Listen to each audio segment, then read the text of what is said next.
Our people in the occupied Syrian Golan commemorate the 31st anniversary of the open national strike.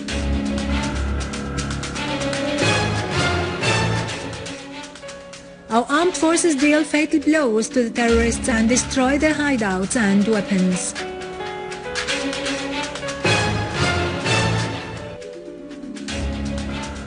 President Putin warns against intervention in his country's affairs after detecting foreign intelligence activities in Russia.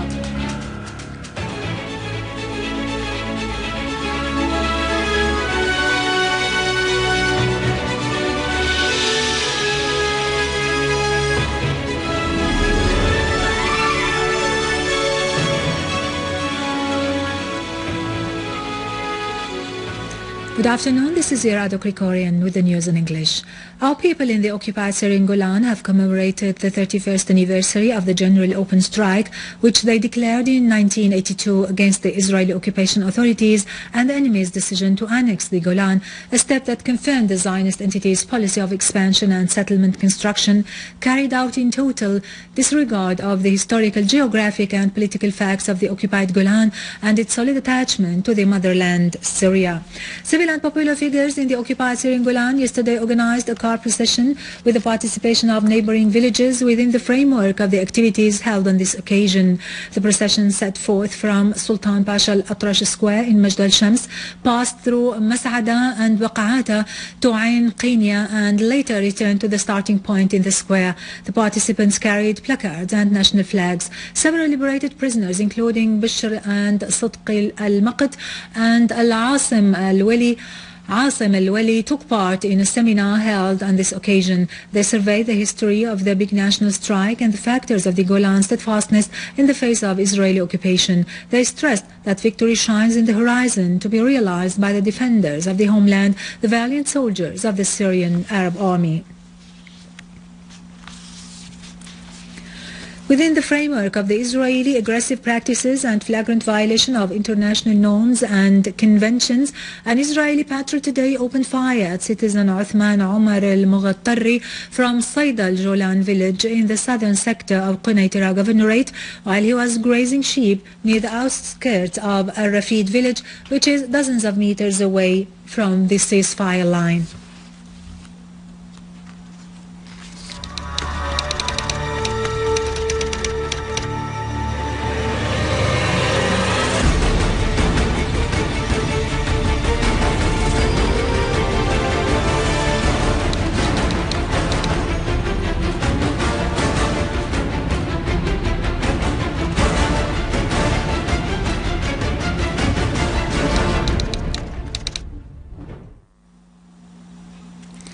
A military source said that an army unit confronted an armed terrorist group which tried to attack a military point in Televisión in Damascus countryside, killing and wounding dozens of terrorists. The source added that different types of weapons have been confiscated, including BKC machine guns, RPG launchers and automatic rifles.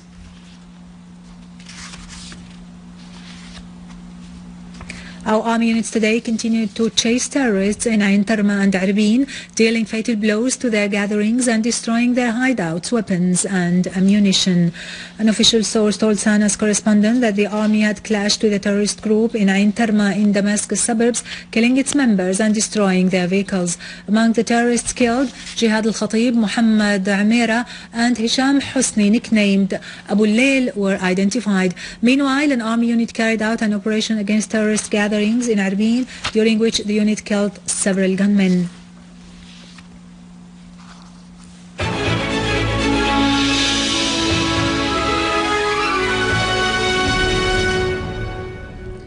Russian President Vladimir Putin warned against exerting pressures on his country or attempting to interfere in its internal affairs, stressing that the Russian authorities apprehended 34 foreign intelligence officers and 181 foreign collaborators during the year 2012.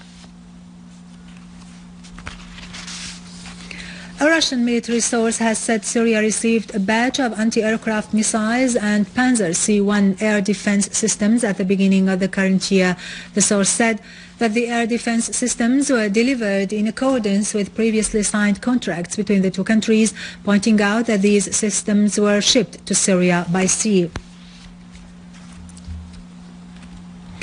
The Russian Foreign Ministry has affirmed readiness to discuss any American proposals on reducing the nuclear arsenal. The official spokesman of the Russian Foreign Ministry, Alexander Lukashevich, said Moscow has received no proposals from the USA in connection with reducing the strategic nuclear arsenal, but it is ready to carefully consider such proposals upon receiving them. He added that Moscow's priority at present is the full implementation of the Russian-American Treaty on the Strategic Offensive Forces. After the implementation of the treaty, he pointed out, Russia will be ready to discuss upcoming steps regarding nuclear disarmament.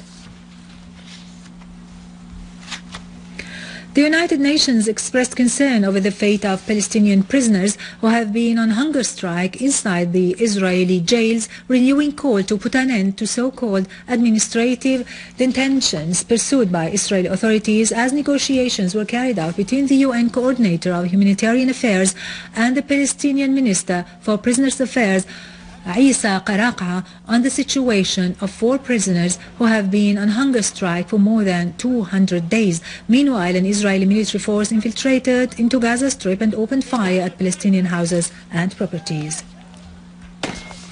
In Bahrain, on the 2nd anniversary marking the start of the protest movement, a new wave of protests erupted. The protesters were dispersed by Bahraini police forces who used live bullets, which led to the death of a Bahraini 14-year-old boy in Al-Diya area west of Manama. Dozens of protesters were also injured in the town of Sanabes during a demonstration while they were chanting slogans against the Bahraini regime. On the other hand, in a move to distort the facts, Bahraini regime forces have arrested a number of media men who were covering the protest, as reported by various media sources.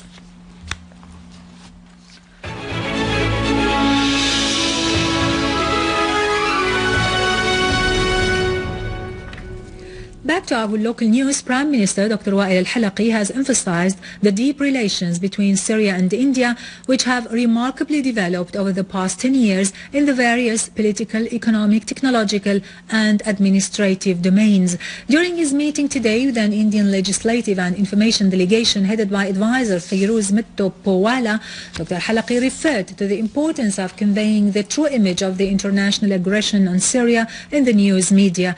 He reviewed the steps made by the government to solve the crisis through starting the implementation of the political program. He pointed out that Syria is open up to all the initiatives aimed at solving the crisis politically, with total rejection of all forms of foreign intervention, violence and terrorism. He stressed that the Syrian economy is strong and diverse and that Syria enjoys nutrition security. He underlined the government's ongoing efforts to provide citizens livelihood needs and rehabilitate the areas destroyed by the terrorist groups. On their part, the Indian delegation affirmed solidarity with Syria in the face of the conspiracy against it. They pointed out that the visit constituted an opportunity to be briefed on the reality of the situation in Syria, affirming that they will convey it through the Indian news media. Minister of Tourism Dr. Hala al-Nasser discussed today with the members of the Indian media delegation currently visiting Syria the events in Syria and the repercussions on the region and the world. The Indian journalists affirmed the importance of media's credibility and professionalism in conveying facts. Syria is being targeted because of its firm stances that support the Palestinian cause. The minister appreciated the Indian support to Syria as well as India's understanding of the events in the country.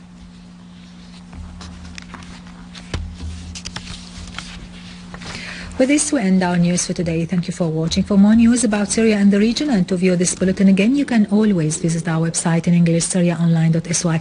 Now to latest business and market news with Vani Gunjan after a short break.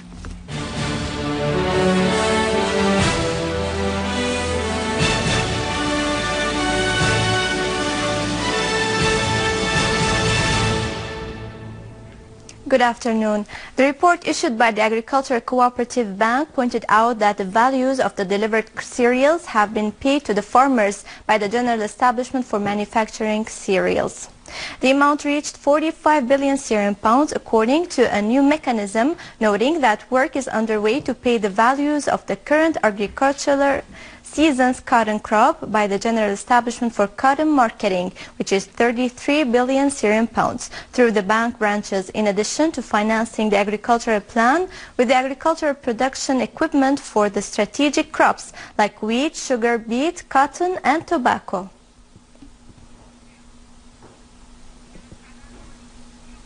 Brent crude futures traded near a 3-day high, while the European benchmark advanced as much as 0.4%. The U.S. crude inventories rose less than forecast last week. Brent for April settlement climbed as much as 41 cents. The volume of all futures traded was 5% below the 100-day average.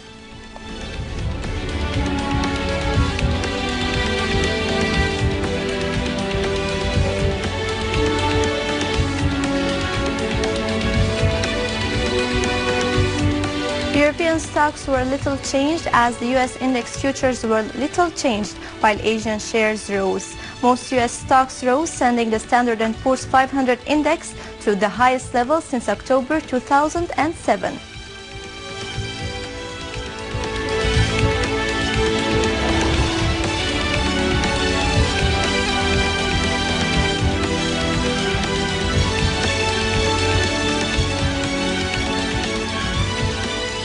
Platinum climbed for a third day, widening its spread over gold to the biggest since August 2011, on concern that global supply will drop this year just as recovery boosts industrial demand.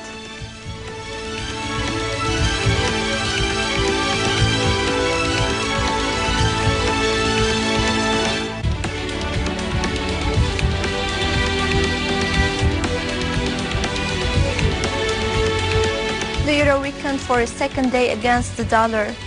The 17-nation currency fell for a third day versus the yen. The yen dropped versus the U.S. currency after a Japanese report showed the economy unexpectedly contracted in the fourth quarter. The euro has still strengthened 5% against the dollar in the past 3 months.